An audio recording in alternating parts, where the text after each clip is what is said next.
नमस्कार दोस्तों, एक और महत्वपूर्ण वीडियो में आपका स्वागत है। आज हम एक बहुत ही वास्तविक चर्चा करने वाले हैं, जो शायद आप में से कई ट्रेडर्स के लिए भी मायने रखती होगी। पिछले कुछ हफ्तों से मैं एक मुश्किल दौर से गुजर रहा हूं, जहां मुझे लगातार नुकसान, लूजिंग स्ट्रीक का सामना करना पड़ रहा है। ट्रेडिंग की दुनिया में यह हार जीत का खेल चलता रहता है और मैं हमेशा आपके साथ अपनी पूरी पारदर्शिता बनाए रखना चाहता हूं। इस चुनौतीपूर्ण समय में मैंने गहराई से अपनी ट्रेडिंग को एनालाइज किया है और कुछ मुख्य गलतियों, मेजर मिस्टेक्स को पहचाना है जो इस नुकसान का कारण बनी है। ये वो गलतियां हैं जिनसे हर ट्रेडर को बचना चाहिए।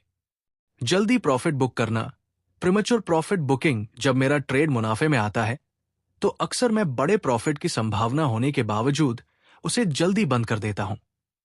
कहीं प्रॉफिट लॉस में न बदल जाए, ये डर मुझे सही निर्णय लेने से रोकता है और मेरे संभावित बड़े मुनाफे को कम कर देता है। ट्रेड सेटअप के लिए धैर्य की कमी, lack of patience for trade setup. कई बार मैं अपने निर्धारित ट्रेडिंग सेटअप के लिए पर्याप्त धैर्य नहीं रख पाता। मैं जल्दबाजी में ऐसे ट्रेड्स में घुस जाता हूं जो मेरी रणनीति के हिसाब से सही नहीं होते, जिससे अनावश्यक नुकसान होता है। आप देख सकते हैं कि ये गलतियां सीधे तौर पर ट्रेडिंग साइकोलॉजी से जुड़ी है।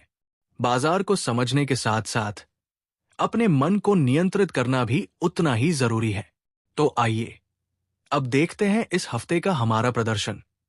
जैसा कि मैंने बताया, यह हफ्ता चुनौतीपूर्ण रहा है और हमें लगभग $1 का नुकसान हुआ है।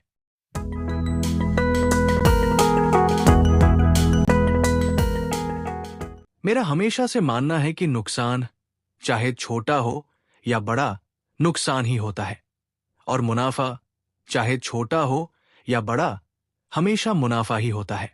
महत्वपूर्ण यह है कि हम इससे क्या सीखते हैं। मैं हमेशा आपके साथ अपने वास्तविक परिणाम साझा करूंगा, क्योंकि मेरा उद्देश्य आपको ट्रेडिंग की असली और पूरी तस्वीर दिखाना है। ये नुकसान हमें एक महत्वपूर्ण सबक सिखा रहा है। मैं इन गलतियों पर काम करने और अपनी ट्रेडिंग रणनीति को और मजबूत करने के लिए पूरी तरह से प्रतिबद्ध हूं। यह ट्रेडिंग का हिस्सा है और हारना भी सीखने की प्रक्रिया का एक महत्वपूर्ण कदम है। आपके निरंतर समर्थन और धैर्य के लिए बहुत बहुत धन्यवाद। हम ट्रेडिंग के इस रोमांचक और कभी कभी मुश्किल सफर में एक साथ हैं। अगले वीडियो में मैं अपनी सुधार की यात्रा और नई सीखों के साथ वापस आऊंगा। तब तक के लिए अपनी ट्रेडिंग जारी रखें और हमेशा धैर्य और अनुशासन बनाए रखें।